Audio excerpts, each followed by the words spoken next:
Number one for the one and only DNVR. Two goes out to Zach Mace, RK at the bar. Three for Mr. B in that old trophy case.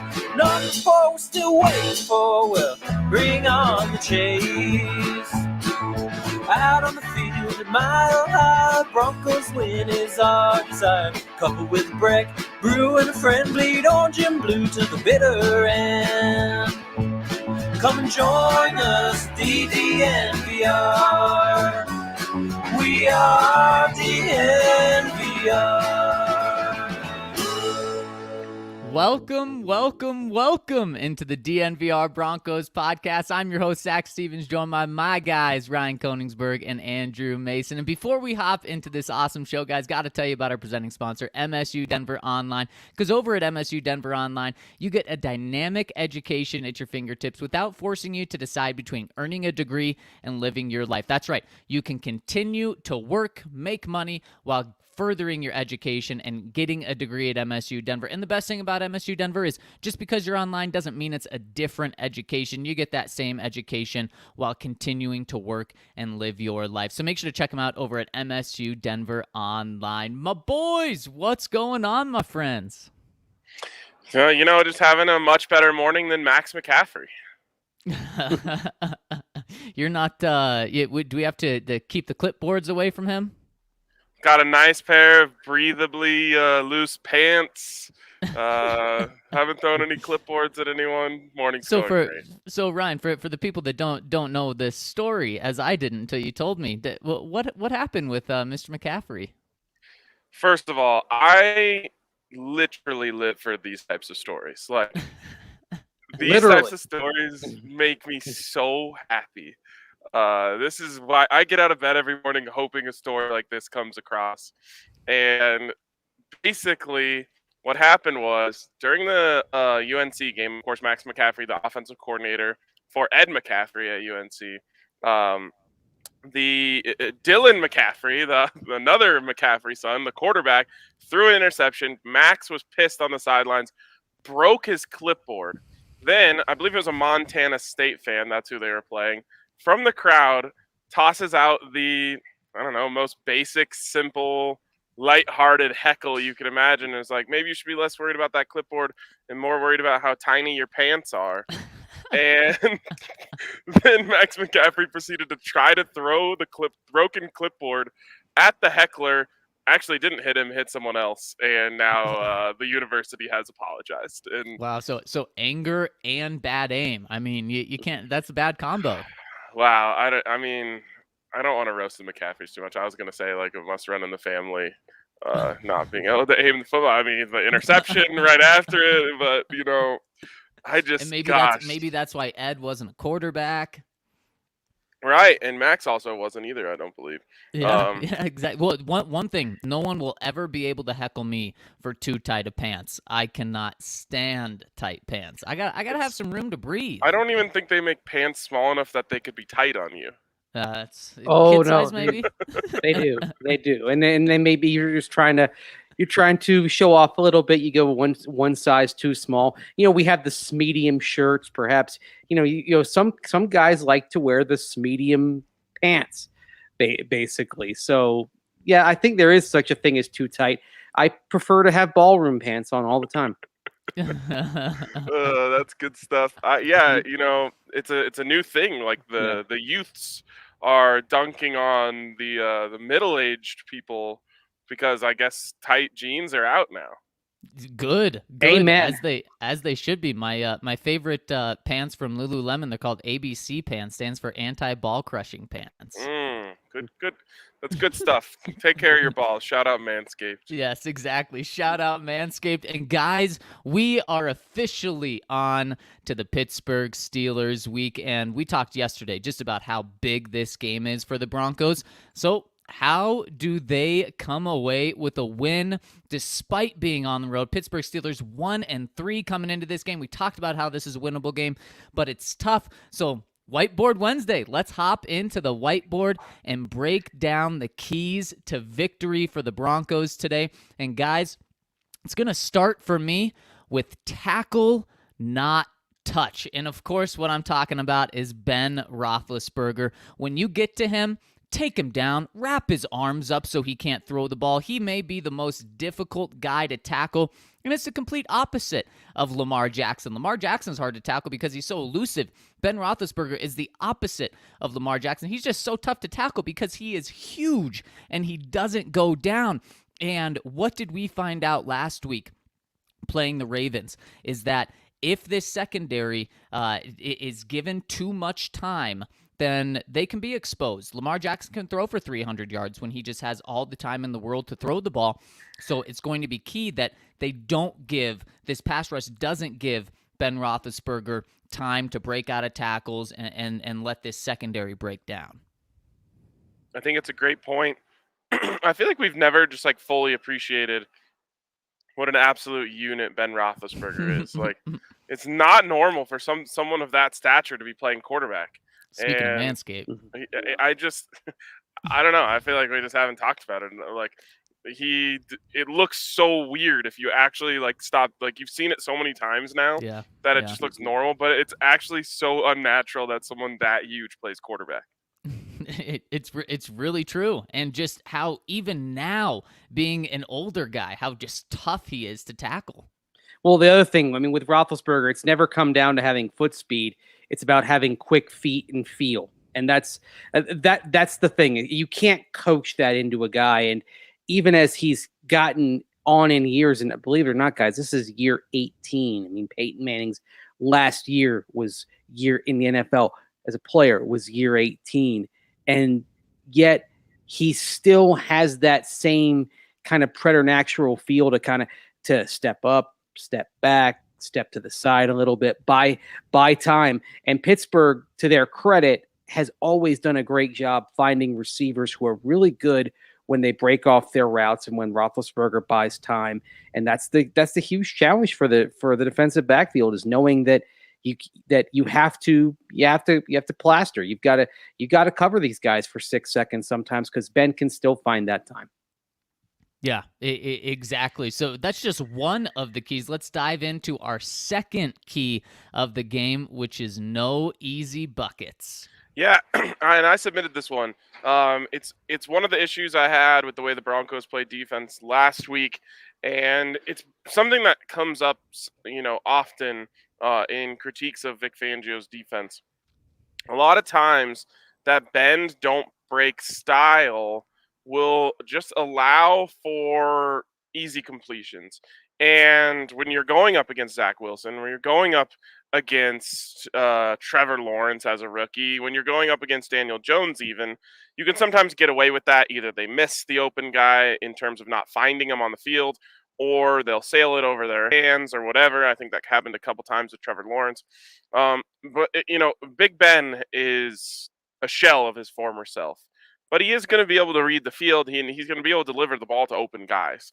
And so that is one thing that worries me about this game, is just giving him a little bit too many easy buckets, like I said, to allow him to get warm. He has been ice cold so far this season. Don't allow him to get like 3 easy completions on the first drive and start to feel himself a little bit. If an alien came down and watched his first 3 games, they would say this guy, or first 4 games, they would say this guy sucks. But if you allow him to get rolling, you could get yourself in some trouble. He's still out there playing for a reason. He can still throw the ball.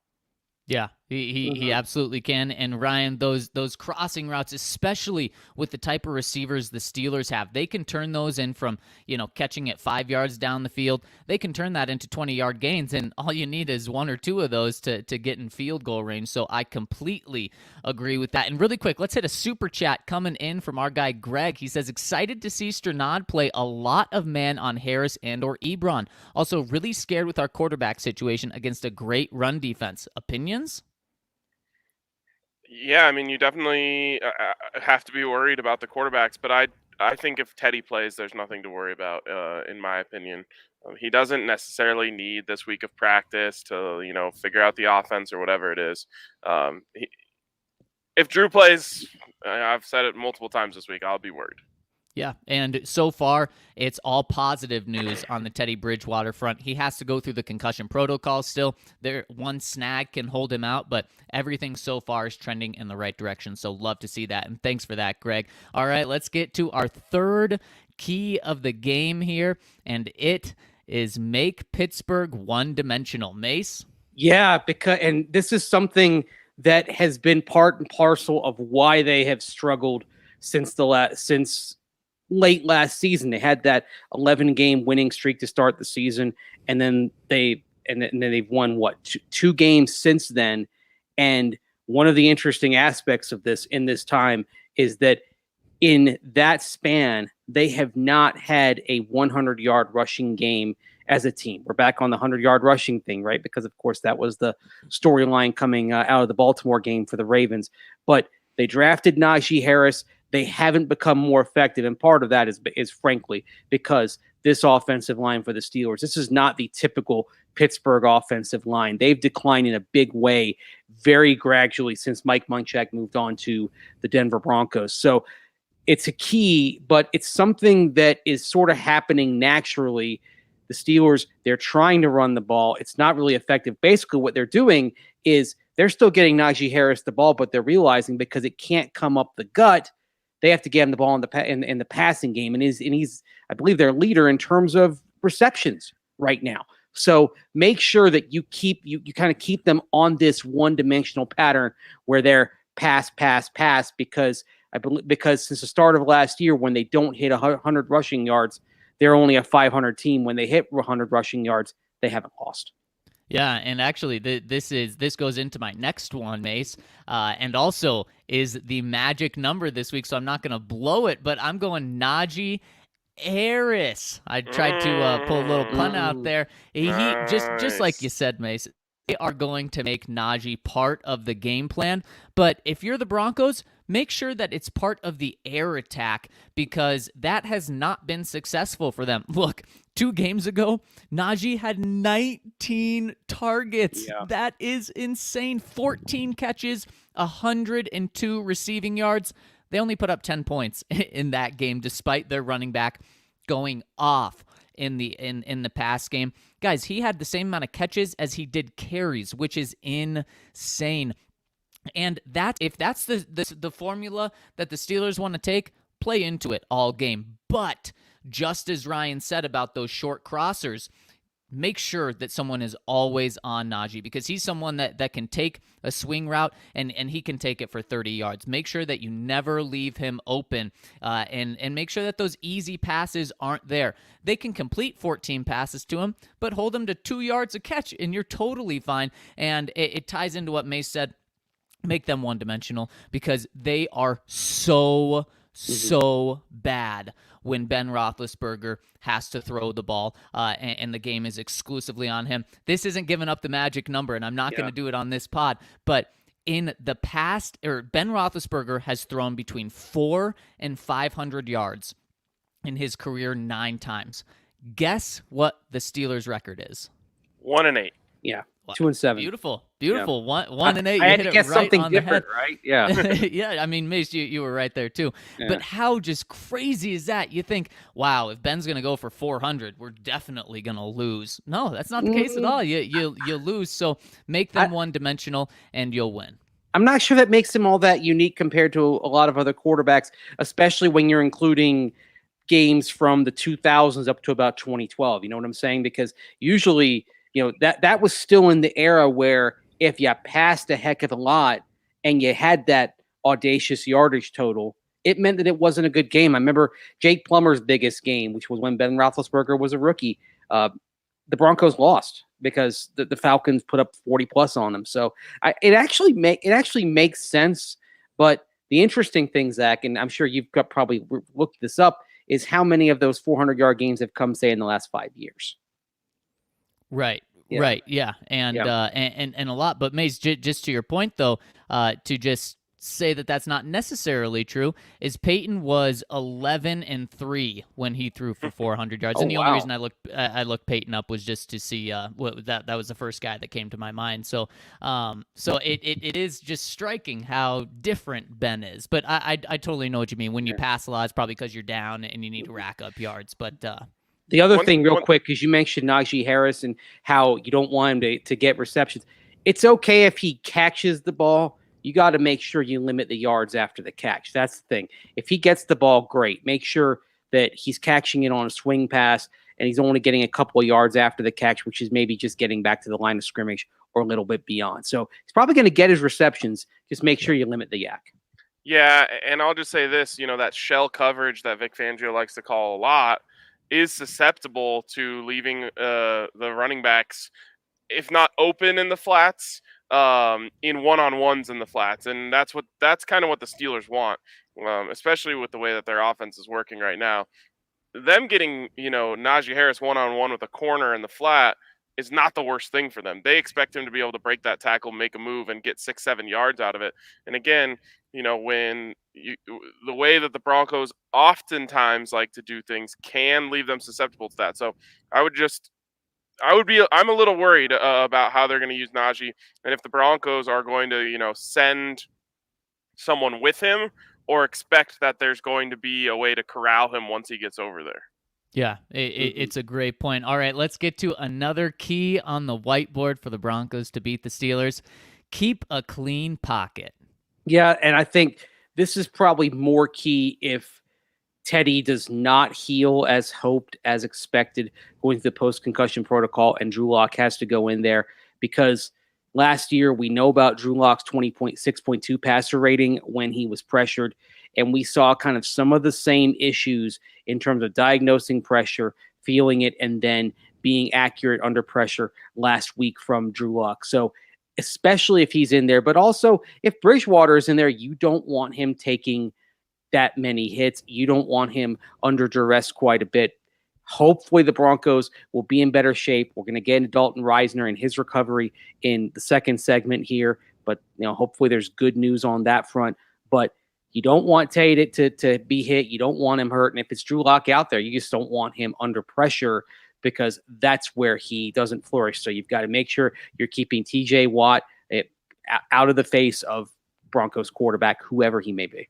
Yeah, you're exactly right, Mason. This one, of all of the ones, it's the only one on offense that we've talked about, and it's probably the most difficult one, not just because the Broncos are probably going to be missing at least Graham Glasgow on the offensive line, but also, you just talked about it, TJ Watt and the front seven that the Steelers have are really dangerous. The Steelers offense is not that dangerous. Their defense is extremely good, so that may be the most difficult one, and the biggest key here, because like you said, you don't want Teddy to get hurt, but if it's Drew is a guy that, didn't he get sacked on his very first drop back this past week? And that just started him being flustered. I mean, that's when you got Pat Shurmur just shaking his head, as Ryan saw on the broadcast. And that's just a nightmare if Drew is not able to have a clean pocket. And then also, I mean, this was what happened. This got Drew hurt last week or last year in this game. It's because now he extended the play a little bit, but he was under pressure. Right, yeah, he kind of broke out of the backfield, was trying to run and make a play, and because of that, I think, did he throw the ball? I feel like, or he got it out, and then because of that, he kind of like fell awkwardly on his arm. I mean, it was ruled a fumble, right? Right, yeah. Yeah, I think it was he got hit and then the ball came out, which is a fumble and your quarterback gets hurt and Jeff Driscoll comes in. And wasn't that right around the time that Cortland got hurt too? Like all in this span of a few minutes? No, well, Drew was hurt in the first quarter. Cortland was hurt toward the end of the second quarter. Okay, yeah. Because Driscoll actually had looked like he was showing a connection with Cortland early on, and then Cortland got hurt on it was kind of like the TD hit, the TD injury back in '99, right? He's hurt making a tackle of a turnover. So, and then they somehow still almost beat the Steelers on the road with Jeff Driscoll and no Cortland Sutton.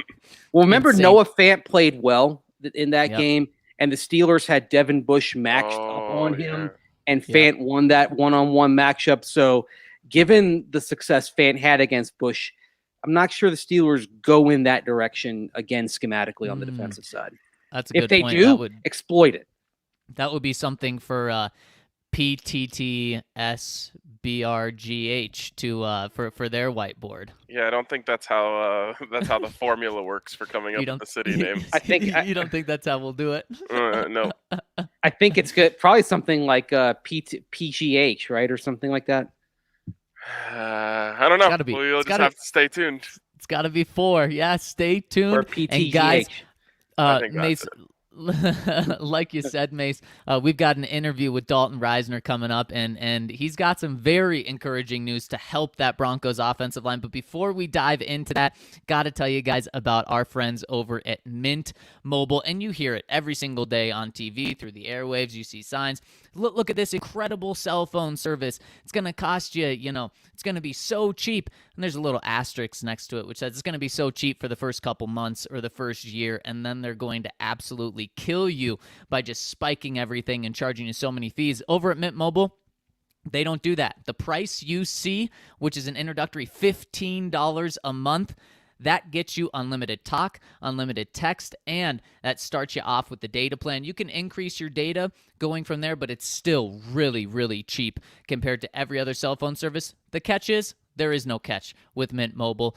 They will not increase your rates after a couple of months, after a year. And it's so easy to sign up and get your cell phone service for just $15 a month. What you do is go to mintmobile.com/DNVR. And what they do is they send you a SIM card, which works on the major, it's the exact same cell phone service as major carriers. You put it in your phone that you already have. You get to keep your number that you already have. All you do is download an app, put the SIM card in, and boom, there you go. You're ready to save a ton of money and still have fantastic cell phone service. Guys, I've done it. It is so easy, and it really is the exact same cell phone service that I had in the past. And you save tons of money. So go to mintmobile.com/DNVR to sign up and just start saving money every month.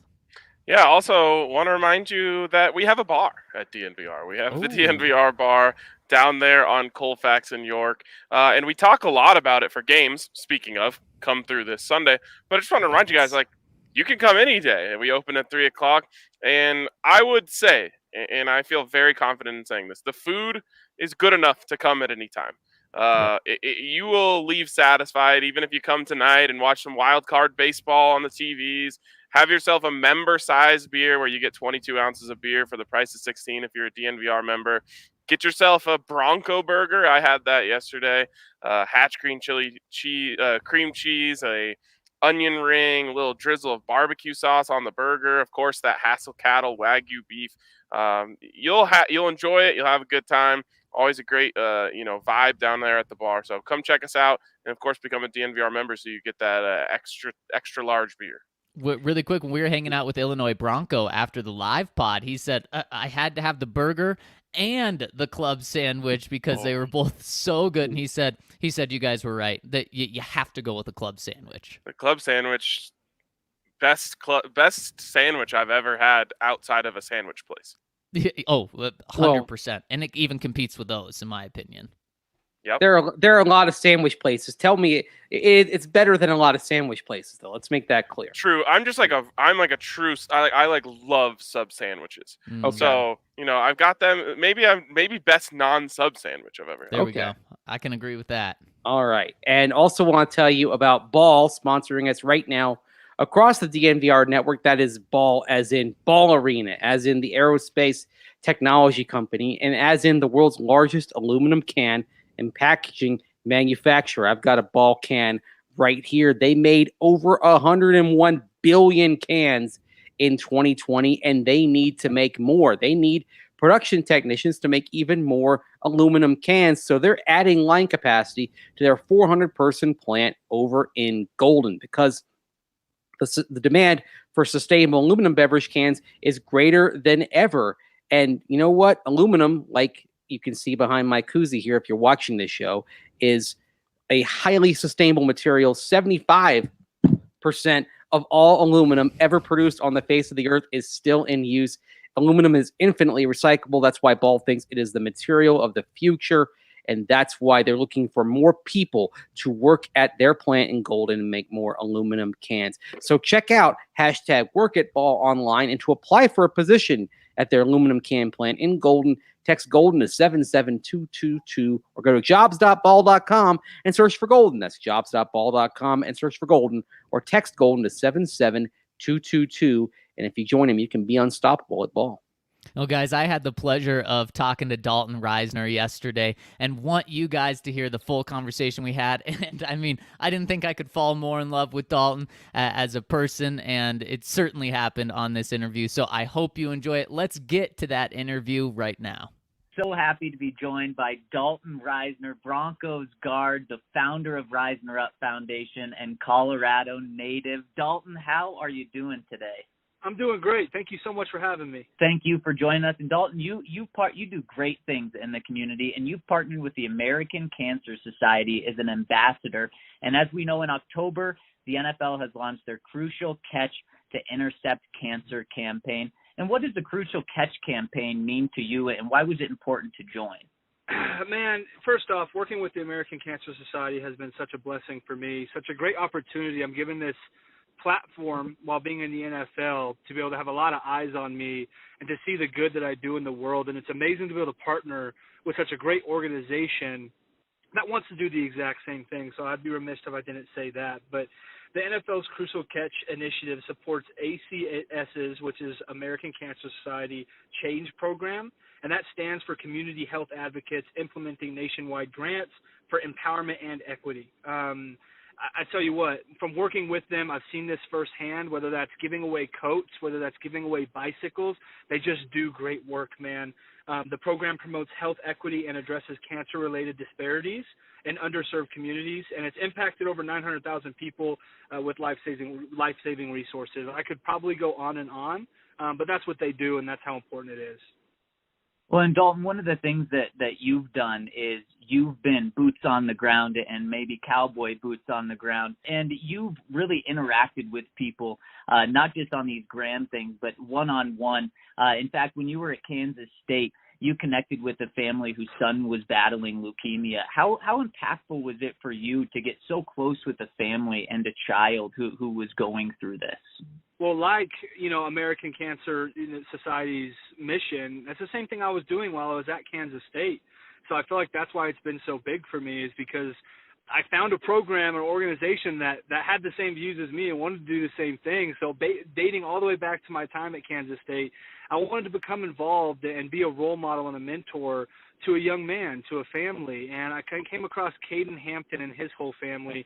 I actually came across their Facebook page, and it was called Caden's Kisses. And here's a family that has a son that's battling ALS, leukemia, cancer, and they're trying to get GoFundMe set up and trying to get people to support them because they're paying hospital bills and just trying to make it through.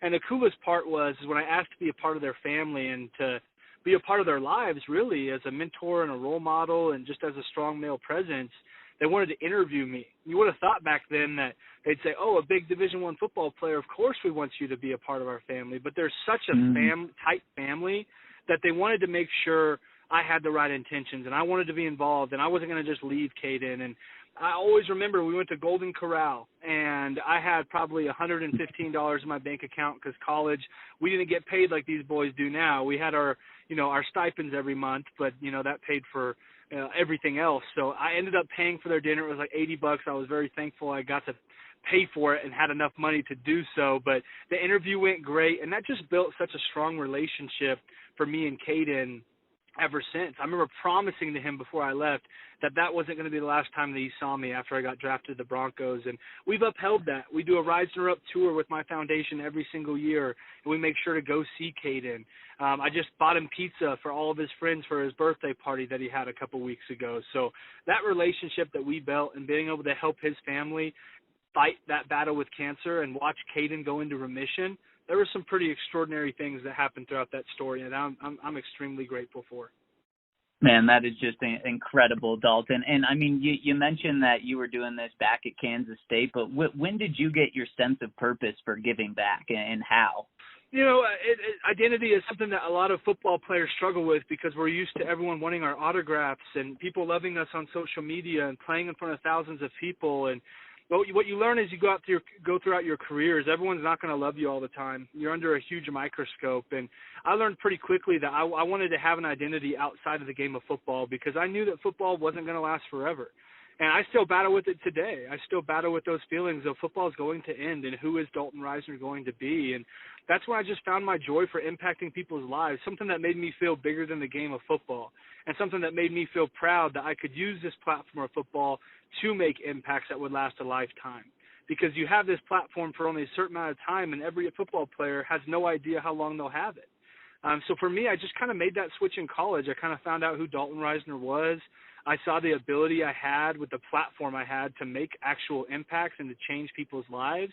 And I've kind of just grasped onto that ever since and just tried to make as many impacts as I can with the platform I have by working with organizations like the American Cancer Society and so on.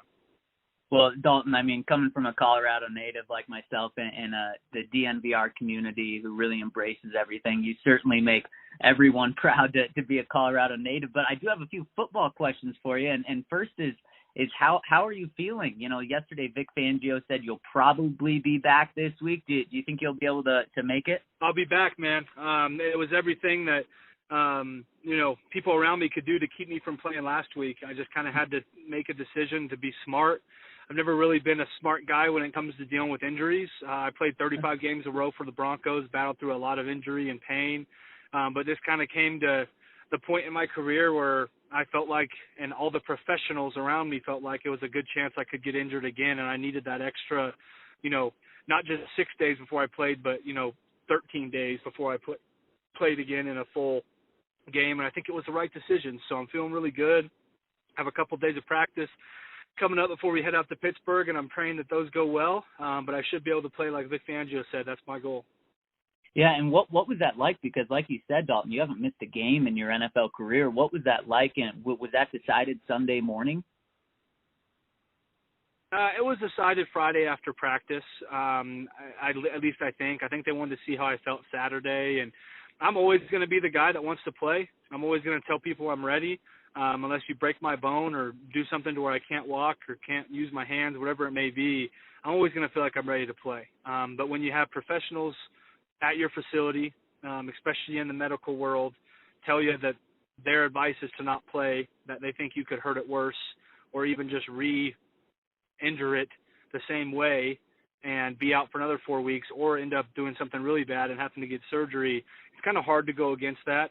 And then when you have the support of your coaches and your facility and the upstairs and the office, just kind of telling you, hey, it's one game. We don't want to make it a 4-game deal or a rest of the season deal. It's a 17-game season.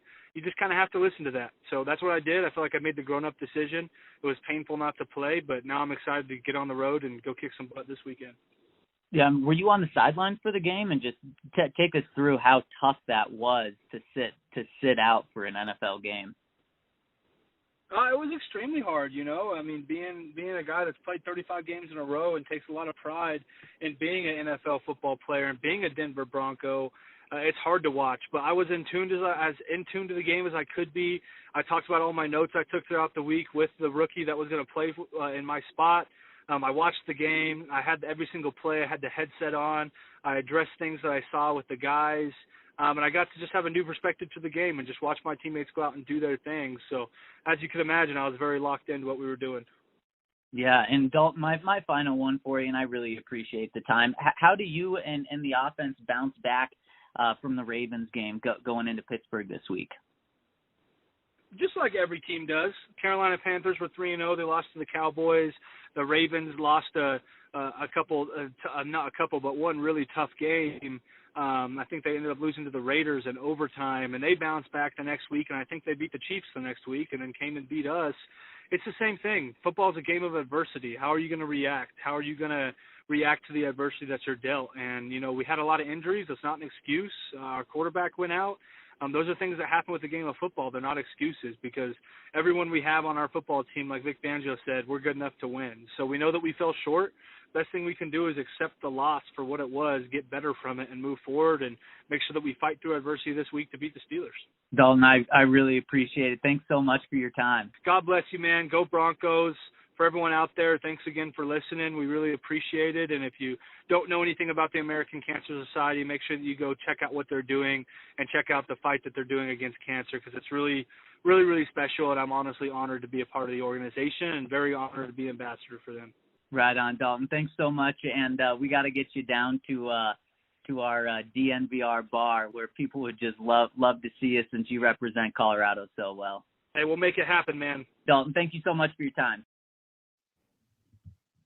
I mean, come on. How can you not love Dalton Risner? Just what an awesome, awesome guy. And again, thanks to Dalton for joining us. That was awesome. And then also, Mace, what he had to say about playing too is that just the most classic offensive lineman right there? You're gonna have to break a bone. You're gonna have to make it so I can't walk. That's the only reason I'm not gonna be out there. Yeah, it's not a surprise that he'd say that. And a lot of these guys, sometimes you have to save the player from himself, because he could turn a short injury into a long-term injury by going out there, not being ready. And that's where, painful as it was, you had to have the training staff and the coaches say, okay, Dalton, not this week. Because as we saw against Baltimore, this offense has reached a point where it can't sustain any more injuries because the combination of losing the vertical speed from Judy and Hamler, and then losing both guards flanking Lloyd Cushenberry, that was when it became too much to handle. So painful as it was last week to play without both of your veteran guards, better to kind of nip this in the bud, especially with kind of lingering concern about Graham Glasgow's heart issue. Nip Dalton's injury in the bud, make sure it doesn't get worse, and make sure that when he's ready to go back out there, he can, knock on wood, be out there for the rest of the season. Because the Broncos, I think it showed on Sunday against these pressure-intensive defenses, and we're going to see another defenses like this coming up, both Pittsburgh and then Las Vegas, and then on to Cleveland, and then Washington with their front seven. You need to be as fortified as possible up front against these guys. So I think good to kind of save Dalton from himself a little bit. Yeah, it definitely was, and really good to have him back this week, is specifically in pass protection, because he where the middle of the offensive line has really struggled, even when Graham and Dalton have been there, is in pass protection. And clearly without Dalton last week, it was even worse for those guys up front. So getting him back helps in pass protection. And Mace, like you said, that's the key for the offense this week, is protecting the quarterback regardless of who it is. And so that's going to be key, having Dalton back. So I really think it's a big boost there. And Mace, I'm happy you changed that background back to the Broncos. You didn't like the fish? I did. It was making me a little like seasick though, since it was moving. Oh yeah, and yeah, people were saying, like, I see Tara Ford chiming in on the comment section saying that she hopes I don't drown. Yeah, you and Ryan were definitely on the background game today. It was impressive. Yeah, Ryan's got the cash register building from his balcony. My balcony view, it's not quite that good. I mean, you can see downtown from where I am, but it's a little bit farther in the distance from my spot. Not bad. I'd have to go on my roof to get to. Maybe we'll all do that one day. We'll do a city background. It's perfect. Actually, this time of day is perfect to be on the balcony, because I'm in the shade where I am, because I face off to the west. And actually, I can see the mountains from where I am. The problem is I can also see the air conditioning units on the roof of the building next to me. So it's not a perfect view. Perfect view. And again, thanks for Dalton for joining us. And Mace, I want to talk to the people, but before we do, I got to tell you about our friends over at Manscaped, because it is Halloween month, and Halloween month means a lot of blood will be out there. And I want to make sure that blood is not coming from below your belt. And if you have the Lawnmower 4.0, it has advanced skin safe technology, so you will not have any nicks or any scrapes. So you will be blood free, nick free, scrape free by using the Lawnmower 4.0. And on top of the Lawnmower 4.0, which of course has the advanced skin safe technology, it has the on and off switch, so you can turn the light on when you need it, turn it off when you don't. It's waterproof. It has wireless charging. It has everything that you could possibly need. Also, check out the Performance Package 4.0, which comes with so many things along with the Lawnmower 4.0. It comes with the Crop Preserver, the Crop Reviver, so many great products. And on top of all of that, if you use the code DNVR over at manscaped.com, you'll get 20% off and free shipping. So check them out over at manscaped.com and use that code DNVR for 20% off and free shipping. Also, check out our friends over at Solace Meds. They've got some great deals for the month of October. This premier dispensary is always hooking it up, and we talk about their deals every month. Well, here's what they've got going on in October. Dixie Gummies, 25% off. Solace Bars, 25% off. New Solace Sticks, 25% off. Mile High Extractions, 25% off. Summit, 25% off. 1906 drops 25% off. And later on this month for Halloween, on October 30th and October 31st, you can buy 3, get 1 free for the entire store and get a goodie bag with a purchase of $50 or more. We'll remind you of that as we get closer to Halloween. And of course, you can buy the Solace Bar for 25% off, like I mentioned, this month of October. Or if you use the code DNVR20 with any order, you can not only get 20% off, but a free Solace Bar or King Cone when you mention that code DNVR20. And that's at any location of Solace Meds. They've got 4 locations in Fort Collins, Wheat Ridge, 1 off Broadway, and then 1 on East Colfax, just blocks away from the DNVR bar. And here's what you do. It's as simple as going to solacemeds.com, SOLACE meds.com, view their menu, order online, then pick up at one of those 4 locations at your convenience. It couldn't be easier. So check out Solace Meds at solacemeds.com and use that code DNVR20 for 20% off plus a free Solace Bar over at Solace Meds with 4 locations, 2 in Denver, 1 in Fort Collins, and 1 in Wheat Ridge.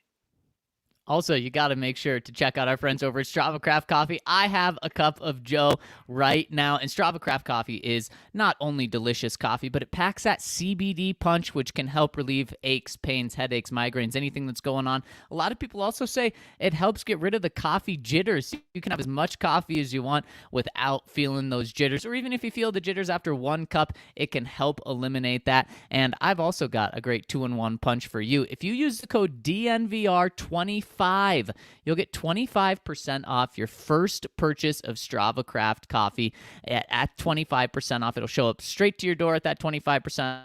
And then if you subscribe to Strava Craft Coffee, you'll get 20% off every single order after that. It doesn't get any better than that. So make sure to check them out over at Strava Craft Coffee. Use that code DNVR25 on your first order to get 25% off, and then use the code DNVR20 to get, and then subscribe, and you'll get 20% off after that. All right, Mace, let's hop into the comment section to talk to the people.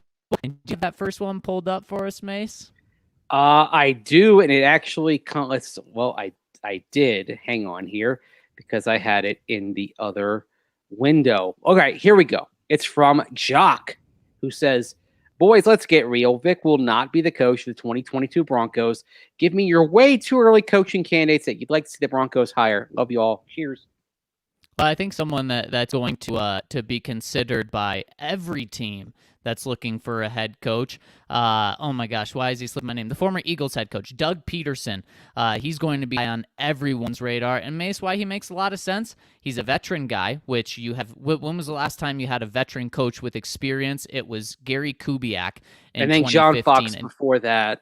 And then right. But I mean, Josh McDaniels. It's been a while. It's been a while, but and the other thing also to consider, the Broncos did have success with first-time head coaches many years ago, but since basically you go since the 1990s for basically the last 30 years of hires, it's been Wade Phillips, who was a first-time head coach. He was briefly an interim coach in New Orleans before that, and he lasted 2 seasons. Then Mike Shanahan, who had been the head coach of the Raiders. Then Josh McDaniels. Then John Fox from Carolina. Gary Kubiak had been the head coach in Houston. Then Vance Joseph, of course, and Vic Fangio. So if you are making a move, then basically you haven't had a successful first-time head coach since Dan Reeves back in 1981 when he came in. So it's kind of a historic trend. But me personally, Zach, I love experienced coaches. I like somebody who's made their mistakes the first go around. So Peterson is one who's high on my list. Another name to keep an eye on would be Todd Bowles in Tampa Bay, who was the Jets coach as well. And someone with a connection to George Payton, that's Leslie Frazier, who's been the defensive coordinator in Buffalo, and we know what their defense is doing. Yeah, exactly. And another reason I like Doug Peterson, and Allie chimes in and just says, from the Eagles' perspective, I think everyone in Philadelphia loves Doug Peterson. So love him as a person too. But then also he's an offensive guy. And the last time the Broncos had an offensive guy as head coach, it was Gary Kubiak, and good things happened under Gary Kubiak. So that would be my top guy. But like I said, I think he's going to be everyone's top guy. Yeah, and so there are going to be other names that are on their list. I'm sure you're going to hear about some of the usual suspects that are offensive minded. Brian Daboll of Buffalo, offensive coordinator, is going to be on a lot of lists. Byron Leftwich, who's doing great work with Tom Brady in Tampa Bay, is going to be on some short lists. And then a dark horse candidate to keep your eye on. I don't think the Broncos will go in this direction, but there's a strong connection there, and that's Pat Fitzgerald, the head coach at Northwestern. He and George Payton share an agent. Now, that being said, as things devolve in Chicago, Fitzgerald could be the top candidate for the Bears. Of course, he's coaching right there in Evanston. Their facility, their Taj Mahal on Lake Michigan is just down the road from the Bears facility in Lake Forest. Didn't he just sign like a 10-year contract though? He did, but here's the key thing that goes on there. And this is why I think if he did go to the NFL, it would probably be at Northwestern or at Chicago rather than anywhere else. The big donor to Northwestern is a guy named Pat Ryan, an executive, right? And it's Ryan Fieldhouse. It's Welsh Ryan Field where Northwestern plays. But he's also one of the minority shareholders with a significant minority, of the Chicago Bears. So if you're Pat Ryan and you're basically funding Northwestern football, you'd be okay if Fitzgerald left for the Chicago Bears. But that said, I'd still keep an eye on him if he chooses to make the leap, and he might be on the Broncos' radar. We got a super chat coming in from Logan. He says, I have tickets for the game on the 31st, Halloween, and I'm thinking about rocking my Mandalorian armor with a Broncos flag as a cape. What do y'all think? That would be awesome. Now, is there a way you can give a little orange and blue kind of tint to that? Maybe paint kind of like that. There's that one guy that does kind of the orange and blue stormtrooper type thing. I think that's what you need to take it to the next. Mandalorian armor with orange and blue, I think, would be iconic. Yeah, that would be great. I love the idea, Logan. Then you get your Broncos and your Halloween. Next one coming in from Von Miller's Chicken Farm. He says, howdy, gents. Always listening and forgetting to comment by the cutoff. Following up on our Vic talk, first of all, world isn't enough. Nothing has really changed, but Vic and the staff in general is subpar at best. Special teams is a nightmare year in and year out. Offense is still impotent. Shermer didn't seem to alter his game plan to hit Drew's strengths. Vic's D seems to whiff in big moments in games. The team can't keep the foot on the gas and come up big to end games. Why was the defensive game plan so different first quarter versus the rest of the game? Vic outcoaches himself, and clocks are still confusing. Thanks for the pod, as always. Well, I think you probably have to give a little credit to Lamar Jackson, right, for kind of adapting to what the Broncos were throwing at him in the Ravens offense as well. So they were taking those deep shots, and there were breakdowns on the back end. If you didn't have breakdowns on the back end, maybe you don't have that you don't have Hollywood Brown so wide open for that touchdown. So I'm not sure it was a game plan thing as much as a Baltimore adapting and the Broncos not adapting in the way they needed to. Mace, next one is a haiku. I feel like that's fitting for you. All right, it's from Omaha. Broncos haiku for week 5. Biggest game of Fangio era. Winning it will cure all that ails. Feed Javonte Williams, The Rock. We love you, Count. You'll be missed. Although the haiku is 575, right? right? You know better than me. I don't know. Okay, it's 5 syllables, 7 syllables, 5 syllables. So first line, biggest game of Fangio era. Yeah, it's 9. That's 9. Feed Javonte Williams. Feed Javonte Williams. The Rock. That's 8. Yeah, I like the effort, but yeah.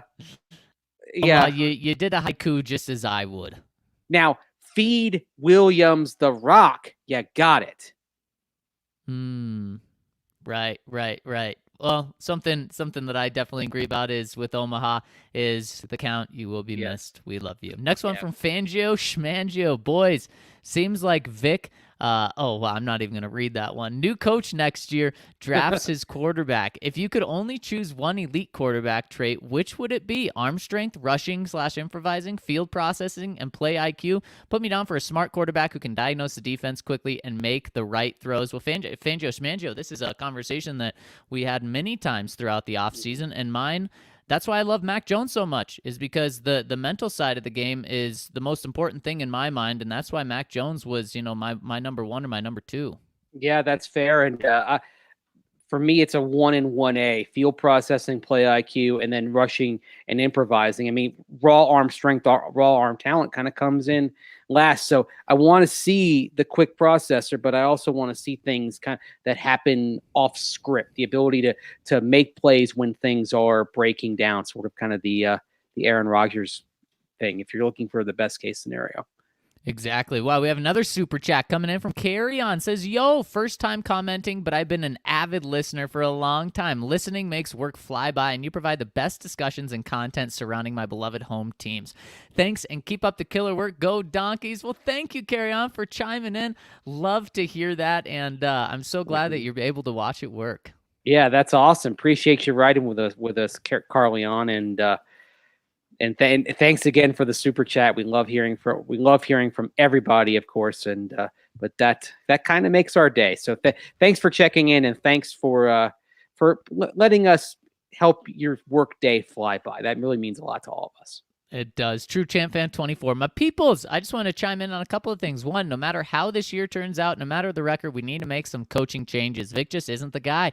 I really like the idea of Byron Leftwich as a candidate. Working with Tom Brady and Bruce Arians has got to be worth something. 2, I own 2 DNVR trucker hats and have had to convince myself that I don't need a third. Hands down, my favorite hat. I love y'all. Hope everyone is doing well and makes it through whatever is going on. Thank you so much, True Champ Fan 24. Love the endorsement on the trucker hat. And Byron Leftwich, another name.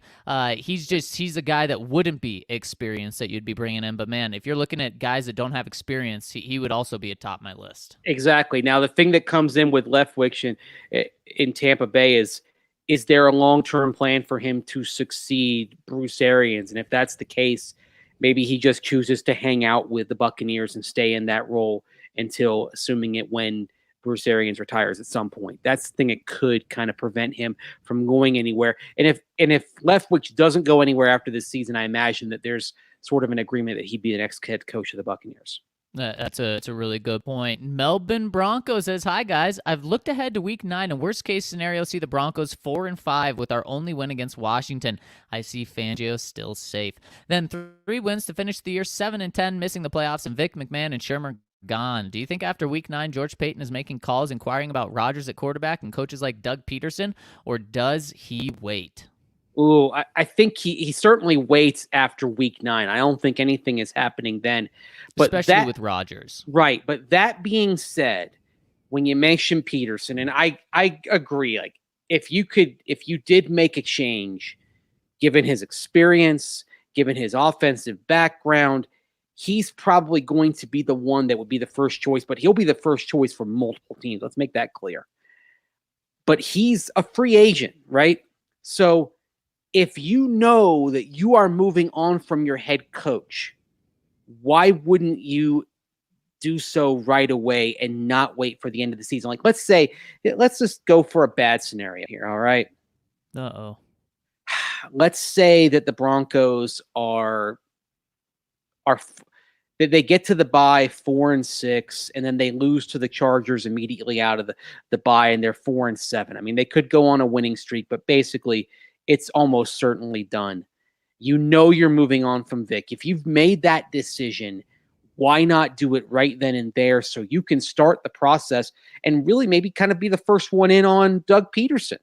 Start the process, start the Rooney Rule aspect of it. Make sure you've taken care of that, but then maybe try to be the first one in. The thing that works against the Broncos, real quick though, Zach, is the fact that you don't know who the owner is going to be next year.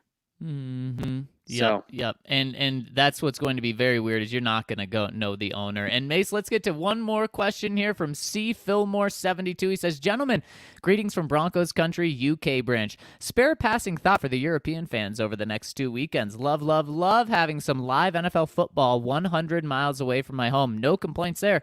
But we're being treated, quote unquote, to the Jets at the Falcons and then the Dolphins at the Jags. Ugh. I know beggars can't be choosers, but sheesh. Let's throw us some tastier matchups next year, please, Roger. It should have been the Broncos in town after last year's COVID with the Jags road game on the 2021 schedule. See you all next year, maybe. All the best, Christopher. P.S. I missed the count. Me too, Christopher. And the Big T says, 2 crap teams often make for good games. I'm excited, but not visiting London in person this year. Yeah, and if it had been Falcons-Broncos last year, that too would have been 2 crap teams that were under 500. So I mean, it wouldn't have been much better. So yeah, but at least it would have been the Broncos for them. But I feel like most of the time, the games that are being shipped out, Mace, are unfortunately these bad games. It's hilarious, like how these things work out, because there are some times where you think on paper, okay, we've got a good matchup here.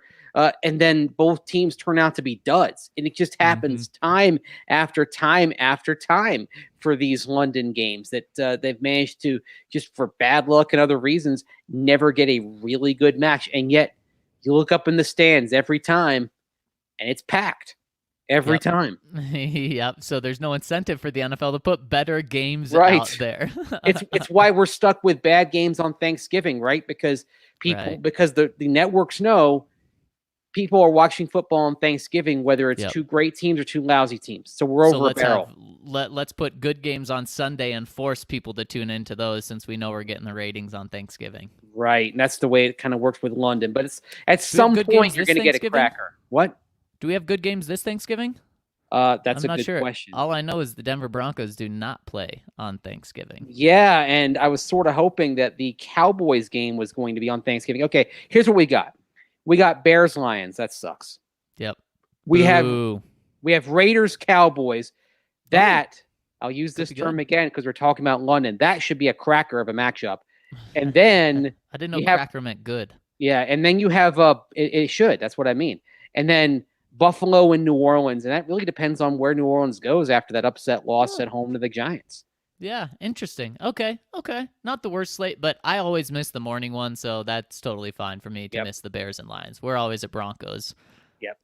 So well, Mace, that'll do it for us today. And before we get out of here, got to tell you about our presenting sponsor, MSU Denver Online, one more time, because over at MSU Denver, they're the new urban online university with learning outcomes equivalent to face-to-face courses, which is unheard of at other universities. But over at MSU Denver, they deliver. You can get great gen eds taught by real people, great completion options, full programs, and the virtual services to keep you healthy and happy on your way to graduation. Whether you're online or on campus, it's all the same to them. Their students do just as well online as they do in person, which means you get the exact same degree while continuing to live your life.